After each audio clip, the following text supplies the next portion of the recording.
The Rosemary Ndlovu story remains unbelievable to many. Between 2012 and 2018, Ndlovu killed 5 family members and her lover in order to benefit from insurance payouts. What's shocking is that the convicted murderer was once a police officer who took an oath to serve and protect. But it finally took one careful officer to dust off the dockets and begin a journey of tracing a killer in blue. Zikhona Tshona caught up with the super cop, Sergeant Keshi Mabunda. Sergeant Keshi Mabunda is South Africa's National Detective and Forensic Service Employee of the Year. He received the honor at the 6th Annual Police Excellence Awards. So you walk out, you step out from the crowd, and you are named #1. That's that's good. That's good. That's really good. I never dream about this. Even if I was working this case, I never thought that it would gain this much attention. I was just working it so that I can bring justice to their families. The top cop cracked the case of Rosemary Ndlovu, who's become one of the country's most notorious serial killers. But who's the man behind the badge? Mabunda has invited us to his downtown space to find out. No, I'm a simple person. I like hanging out, but I don't go anywhere. I choose the place for my safety. So I don't just mingle around. So I just a reserved person, private person. Yes. And you chose this space that we are at. What made you choose this space?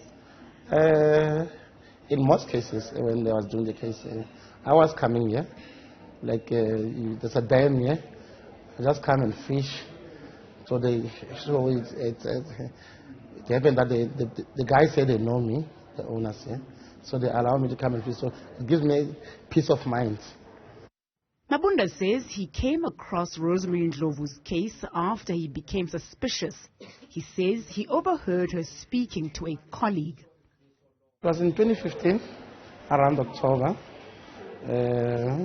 where his living boyfriend, Maurice Mabasa, was found dead with multiple wounds.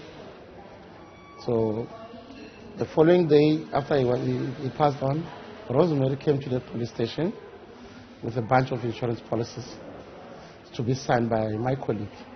At that time, that case was investigated by my colleague. After Rosemary handed over those insurance policies to my colleague to sign, he signed, and I became worried for the volume of them. He said, no, what? After she left, I said, Chief, what were you signing? And he said, no, it was insurance policies that you brought. So I said, no. Mabunda decided to take over the case and followed up with investigators of one of Ndlovu's insurers, only to find out there was a questionable and deadly trend.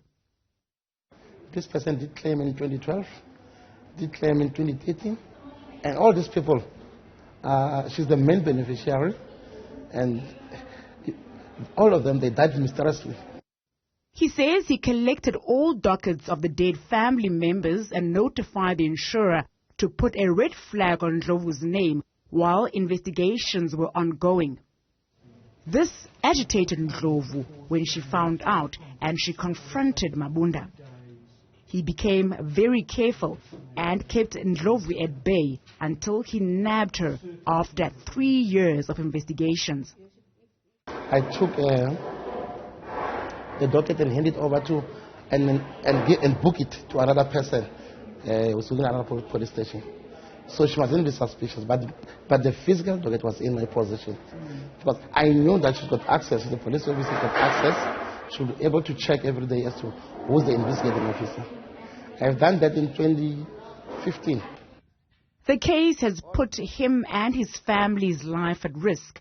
Rosemary Ndlovu has even plotted to have him killed after failed bribery attempts. Finally, in 2021, the Johannesburg High Court sentenced Ndlovu to 6 life terms for killing her partner and 5 family members in order to benefit from insurance policies. I was very, very happy. Then I was overwhelmed. I really cried that day. Because what she did to the families, because I know all these families, I visited them, I could see how destitute they are in their families. What she caused, because most of the people that she killed were breadwinners. Then it was, and they were happy. What makes me happy was the families of the deceased were very happy. Mabunda says his secret tool was not giving up. Dedication and passion will put you somewhere. The investigator says fame from the case is encouraging him to keep on, and he hopes that this inspires others in the police service.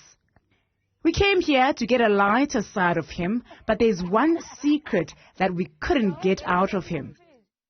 Just love soccer. Which team? No, I can't tell you. He says here he's able to come and forget about work even if it's for a short while. The breeze, the water, the view, and then in fishing, he says he's found a companion. Why fishing? It's about the patience, the passion. When I talk about patience, it doesn't matter how long it takes, as long as you're going to reach the goal. I know when I put my rod there, it doesn't matter how you can take 3 hours, 4 hours, but at the end of the day, as long as I get a fish. So if I can apply it in my job, for instance, the case I did now that brought you here, it took me plus or minus, it's 3 to 4 years to solve it. Though people ruled me out that no, you'll never get anything. They were not even aware, that people were not aware that, okay, things, I'm not relaxing, just I want the evidence to be completed. Patience and passion that Sergeant Mabunda applies in his fishing and work. He says that's what's gotten him this far. And to young cops, his advice is to know that every case, big or small, is important. For Newzroom Afrika on channel 405, I'm Zikhona Tshona in Johannesburg.